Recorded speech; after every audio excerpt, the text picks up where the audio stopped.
आपको मेरी रेसिपीज पसंद आई है तो मेरे चैनल को सब्सक्राइब कीजिए और बेल आइकन दबाना मत भूलिए। और भी मजेदार रेसिपीज देखने के लिए मेरे चैनल द किचन कहानियां से जुड़े रहिए। पालक पनीर बनाने के लिए मैंने 250 ग्राम पालक के पत्ते लिए हैं। इसको अच्छी तरह साफ करके और 2-3 बार मैंने पानी से धो लिया है।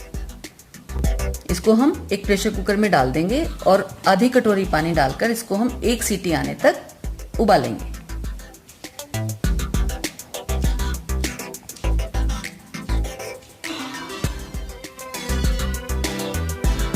अधिकतर पालक को जब हम उबालते हैं तो उबलने के बाद उसका कलर अजीब सा थोड़ा ब्राउन हो जाता है। इसके कलर को प्रिजर्व करने के लिए हम तुरंत गरम गरम पालक को ही एक बोल में मैंने कुछ आइस क्यूब्स लिए हैं। इसको हमें तुरंत ठंडा करना है। आइस क्यूब्स में हम पालक डाल देंगे और थोड़ा सा हम चिल्ड पानी ही ऊपर से डालकर इसको तुरंत ठंडा करेंगे। ये देखिए पालक एकदम से ठंडा हो गया है। इस तरह करने से पालक का जो हरा रंग है वो प्रिजर्व हो जाता है और हमारी सब्जी में बहुत बढ़िया कलर आता है।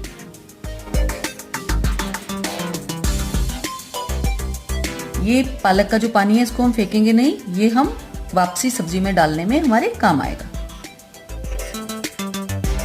10 मिनट करीब पालक अच्छी तरह ठंडा हो गया है। अब इसको हम निकाल कर और हम पीस लेंगे। इसमें मैं 1 हरी मिर्च, कुछ लहसुन की कलियां और लगभग 1 इंच अदरक के छोटे टुकड़े कर डाल दूंगी और इसको हम साथ में पीस कर पेस्ट बनाएंगे। ये पालक का पेस्ट तैयार हो गया है। आप कलर देख सकते हैं, कलर कितना अच्छा आया है। 250 ग्राम मैंने पनीर लिया है। इसको हम क्यूब्स में काट कर रख लेंगे और छोंकने के लिए ये मैंने 1 छोटा चम्मच जीरा, 1 चुटकी भर हींग, 1 छोटा चम्मच गरम मसाला, 1 छोटा चम्मच लाल मिर्च पाउडर, 1 चम्मच नमक आप अपने स्वाद के अनुसार ले सकते हैं और 1 चम्मच धनिया पाउडर लिया है। 1 कप बारीक कटा हुआ प्याज लिया है। 1 बड़ा चम्मच लहसुन को मैंने बारीक काट कर रख लिया है और 1 कप टमाटर का पेस्ट है, ये मैंने पीस कर रखे हैं और 1 चम्मच अदरक का पेस्ट बना कर रखा है। तलने के लिए मैं देसी घी का यूज करूंगी और इसमें डालने के लिए ये मैंने पालक का स्टॉक बनाकर जो रखा था वो लिया है। अब एक पैन में हम 2 बड़े चम्मच घी डालेंगे।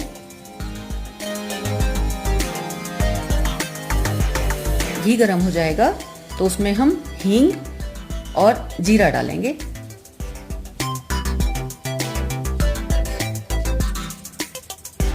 जीरा अच्छी तरह भुनने पर इसमें हम कटे हुए प्याज डालेंगे। प्याज को अच्छी तरह भूनने के लिए इसमें मैं हमेशा चुटकी भर नमक डाल देती हूँ, जिससे प्याज अच्छी तरह गोल्डन ब्राउन हो जाए।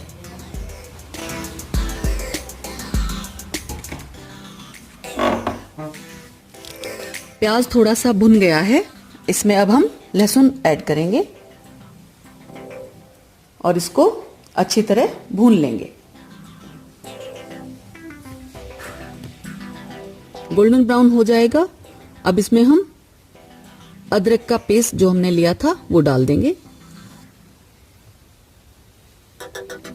अच्छी तरह भुन जाने पर अब यहां हम टमाटर की जो हमने प्यूरी बनाकर रखी है वो ऐड करेंगे।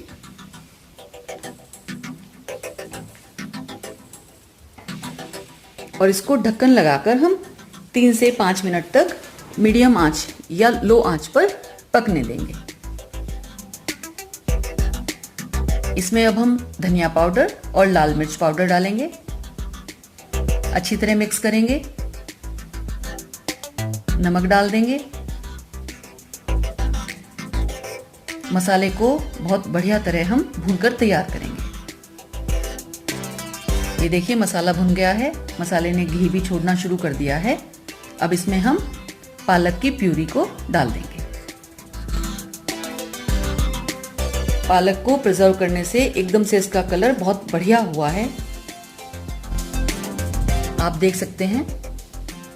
और यहाँ मैं ये जो हमने पालक का स्टॉक बचा कर रखा था वो डाल दूंगी और इसको लिड लगाकर 5 मिनट के लिए हम कम आंच पर पकने देंगे। पालक अच्छी तरह मसाले में मिक्स हो गया है। पनीर के मैंने क्यूब्स काट कर रख लिए हैं। अब यहाँ हम पालक में पनीर डालेंगे। इसको ग्रेवी में अच्छी तरह कोट करेंगे, बहुत हल्के हल्के हाथ से चलाते हुए, जिससे क्यूब्स हमारे टूट ना जाएं। अगर हमें ग्रेवी थोड़ा गाढ़ी लगती है तो हम स्टॉक को यूज कर सकते हैं। पानी डालने से उसका टेस्ट अच्छा नहीं आएगा। ये पालक का स्टॉक ही डालने से इसका टेस्ट भी बढ़िया हो जाएगा और सब्जी भी हमारी बहुत बढ़िया रहेगी। लास्ट में हम गरम मसाला डाल देंगे, हल्के हाथों से इसको मिक्स करेंगे और लिड लगाकर बिल्कुल कम आंच पर इसको हम 5 मिनट के लिए पकने देंगे, जिससे मसालों का फ्लेवर पनीर में अच्छी तरह आ जाए। और ये लीजिए, हमारा पालक पनीर तैयार है। इसको हम एक सर्विंग बोल में निकाल लेंगे। गार्निश करने के लिए मैंने थोड़ी सी फ्रेश क्रीम यूज की है। ऊपर से फ्रेश क्रीम से इसको गार्निश करेंगे और गर्मा गर्म सर्व करेंगे। लीजिए, खाइए और